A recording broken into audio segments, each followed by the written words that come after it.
പുതുച്ചേരി ജിപ്മർ ഇൻസ്റ്റിറ്റ്യൂട്ടിലെ BSc നഴ്സിംഗിൻ്റെയും അതേപോലെ paramedical കോഴ്സസിൻ്റെയും registration start ചെയ്തിട്ടുണ്ട്.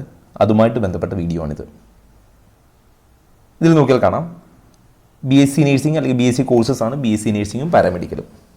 ഓൺലൈൻ രജിസ്ട്രേഷൻ തുടങ്ങുക ഒക്ടോബർ 3 തുടങ്ങി ഒക്ടോബർ 24 വരെ നിങ്ങൾക്ക് രജിസ്റ്റർ ചെയ്യാൻ സമയമുണ്ടാവും.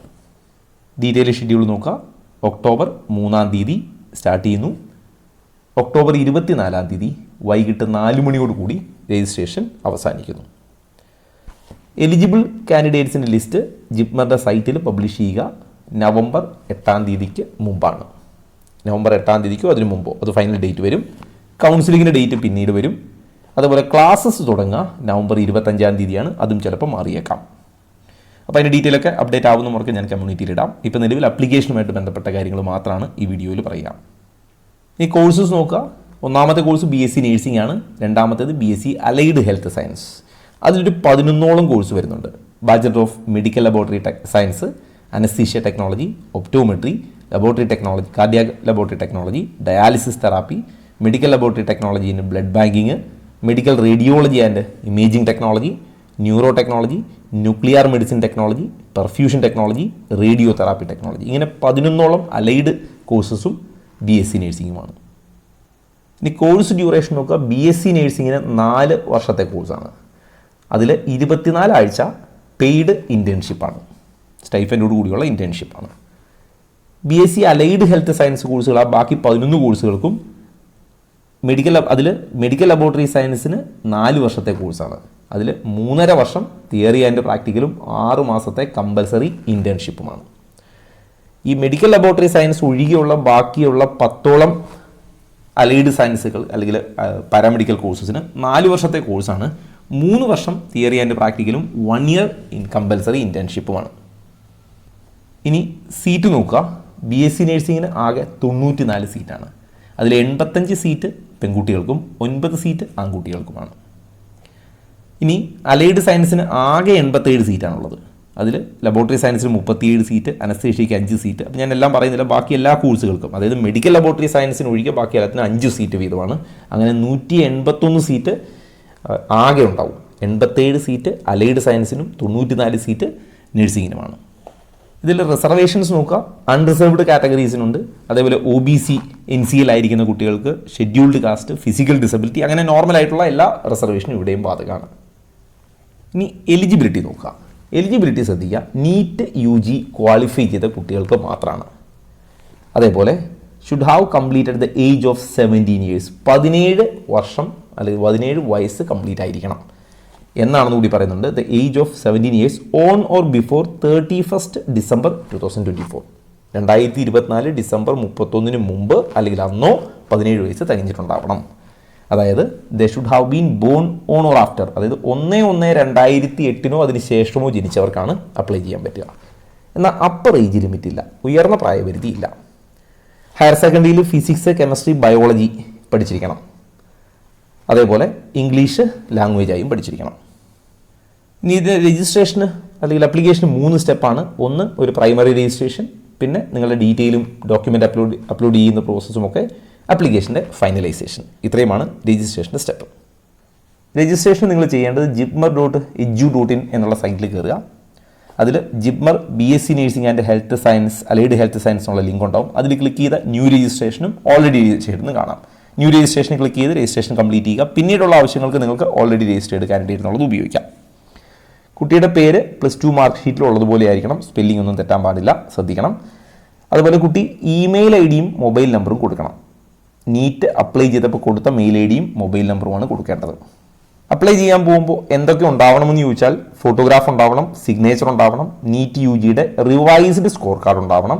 അതേപോലെ നിങ്ങളുടെ ക്ലെയിം എന്താണോ ഉള്ളത്, ഇപ്പോൾ പുതുച്ചേരി റെസിഡൻ്റ് ആണെങ്കിൽ അത്, OBC NCL ആണെങ്കിൽ, SC ആണെങ്കിൽ, ST ആണെങ്കിൽ, EWS, ഫിസിക്കൽ ഡിസബിലിറ്റി എന്ന് വേണ്ട നിങ്ങൾക്ക് ഏത് റിസർവേഷനാണ് ഈ പറഞ്ഞ റിസർവേഷൻസിൻ്റെ ഒക്കെ ഡോക്യുമെൻറ്റും കയ്യിലുണ്ടാവണം. അത് വാലിഡ് ഡോക്യുമെൻ്റ് ആയിരിക്കണം. ഫോട്ടോഗ്രാഫ് നോക്കുക. Photograph colour passport size photo, നിങ്ങൾ നീറ്റിന് അപ്ലൈ ചെയ്തതുപോലെ കളർ പാസ്പോർട്ട് സൈസ് ഫോട്ടോ ഉണ്ടാവണം. അതിൽ ബ്ലാക്ക് ആൻഡ് വൈറ്റ് ഒന്നും വേണ്ട, ബ്ലാക്ക് ആൻഡ് വൈറ്റ് ഉപയോഗിക്കരുത്, കളർ തന്നെയായിരിക്കണം. ആ ഫയൽ അപ്ലോഡ് ചെയ്യുമ്പോൾ അതിൻ്റെ താഴെ നിങ്ങളുടെ പേര് photograph.jpg എന്ന് കൊടുത്തിരിക്കണം. ആ ഫയലിൻ്റെ പേര് കൊടുത്തിട്ട് വേണം അപ്ലോഡ് ചെയ്യാൻ. ഇപ്പം നിങ്ങളുടെ പേര് എന്താണോ ആ പേര് സ്പേസ് ഫോട്ടോഗ്രാഫ് സ്പേസ് JPG. ഈ ഫോട്ടോഗ്രാഫ് 1/1/2024 ശേഷം എടുത്തതാവണം. Less than 1 MB in JPEG format. ആ സൈസിൽ താഴെയായിരിക്കണം.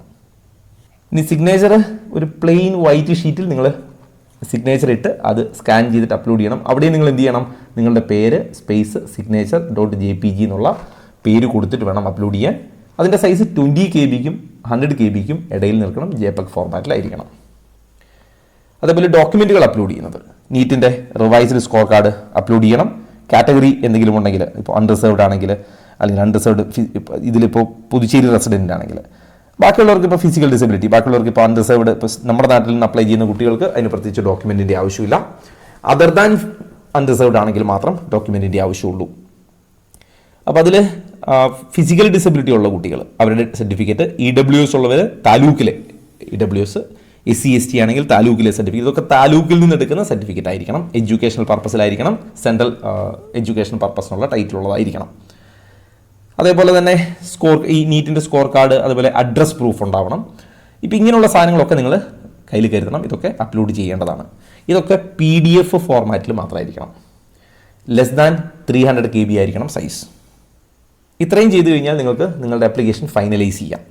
ഫൈനലൈസ് ചെയ്ത് നിങ്ങൾക്ക് സബ്മിറ്റ് ചെയ്താൽ പിന്നെ നിങ്ങൾക്ക് റാങ്ക് ലിസ്റ്റ് വരുന്നത് വരെ വെയിറ്റ് ചെയ്യാം. സപ്പോസ് എന്തെങ്കിലും എറർ നിങ്ങൾ അപ്ലൈ ചെയ്യുന്നതുമായിട്ട് ബന്ധപ്പെട്ടുണ്ടായാൽ പ്രത്യേകിച്ച് അവരെ വിളിക്കാനോ മെയിൽ ചെയ്യാനോ നിൽക്കണ്ട. നിങ്ങൾക്ക് പുതിയ ആപ്ലിക്കേഷൻ കൊടുക്കാം. If the candidate find an error of entry committed by him or her in the application after the submission a fresh application should be submit. പുതിയ ആപ്ലിക്കേഷൻ കൊടുക്കാം. ഓട്ടോമാറ്റിക്കലി പഴയ ആപ്ലിക്കേഷൻ ക്യാൻസൽ ആയിക്കോളും. അതിൽ നിങ്ങൾ പ്രത്യേകിച്ച് മെയിൽ അയക്കേണ്ട കാര്യങ്ങളില്ല. ഇനി ഒരു ഫീസിൻ്റെ ഷെഡ്യൂൾ തന്നിട്ടുണ്ട്. ഇത് കഴിഞ്ഞ വർഷത്തെ ഫീസിൻ്റെ ഷെഡ്യൂളാണ്. അതായത് അഡ്മിഷൻ ഫീ വൺ ടൈം 2500 രൂപയാവും. അക്കാഡമിക് ഫീ ഇയർലി 1200 രൂപയാവും. പിന്നെ അസോസിയേഷൻ ഫീ 1000 രൂപ. അങ്ങനെ ഏകദേശം 11,410 രൂപയാണ് നിങ്ങൾ ആദ്യ സമയങ്ങളിൽ അടയ്ക്കേണ്ടത്. ഈ കോഷൻ ഡെപ്പോസിറ്റ് 3000 രൂപ കോഴ്സ് കഴിഞ്ഞ് പോകുമ്പോഴേ തിരിച്ചു കിട്ടും. ഇനി കോഴ്സ് കിട്ടിയതിന് ശേഷം നിങ്ങൾ ഇത് വിഡ്രോ ചെയ്യുകയാണെങ്കിൽ, റിസൈൻ ചെയ്യുകയാണെങ്കിൽ പെനാൽറ്റി എമൗണ്ട് ഉണ്ടാവും. അതായത് between the allotment of seat in first counselling, ആദ്യ റൗണ്ടിൽ സീറ്റ് കിട്ടി, അതിനുശേഷം ഫൈനൽ കൗൺസിലിംഗ് തീരുന്നതിന് മുമ്പ് നിങ്ങൾ റിസൈൻ ചെയ്താൽ 10,000 രൂപ നിങ്ങൾ കോമ്പൻസേഷൻ അടയ്ക്കേണ്ടി വരും. ഇനി ഫൈനൽ കൗൺസിലിംഗ് നടന്നു, ക്ലാസ്സുകൾ സ്റ്റാർട്ട് ചെയ്തു. ഫസ്റ്റ് അക്കാഡമിക് ഇയർ എൻഡ് ചെയ്യുന്നതിന് മുമ്പാണെങ്കിൽ നിങ്ങൾ 25,000 രൂപ കോമ്പൻസേഷൻ അടയ്ക്കേണ്ടി വരും. ഇതിന് ശേഷമാണെങ്കിൽ എപ്പോൾ നിങ്ങൾ റിസൈൻ ചെയ്താലും 50,000 രൂപ നിങ്ങൾ അതിൽ പെനാൽറ്റി അടയ്ക്കേണ്ടി വരും. ഞാൻ ട്യൂഷൻ ഫീസ് ഓൾറെഡി പറഞ്ഞിരുന്നു. ഇതിപ്പോൾ ഹോസ്റ്റൽ ചാർജസ് ആണ് അറ്റ് അഡ്മിഷൻ ഓർ അലോട്ട്മെൻറ്റ്. അഡ്മിഷൻ്റെ സമയത്ത് നിങ്ങൾ ആദ്യം total amount to be paid at entry or allotment 20,000 രൂപയാണ് നിങ്ങൾ അടയ്ക്കേണ്ടി വരിക. അപ്പോൾ അതിൽ കോഷൻ ഫീയും എല്ലാം കൂടെ ചേർത്തിട്ടാണ്. ഫസ്റ്റ് ഇയറിൽ ഇത് ഈ 20,000 രൂപ എടുത്താവും. അതിൽ ഹോസ്റ്റൽ ഫീയുടെ അല്ലെങ്കിൽ ഹോസ്റ്റൽ കോഷൻ ഡെപ്പോസിറ്റ് ഒരു 5,000 രൂപയുണ്ട്. മെസ്സ് ഡെപ്പോസിറ്റ് ഒരു 3,000 രൂപയുണ്ട്. ഇതൊക്കെ റീഫണ്ടബിൾ ആണ്.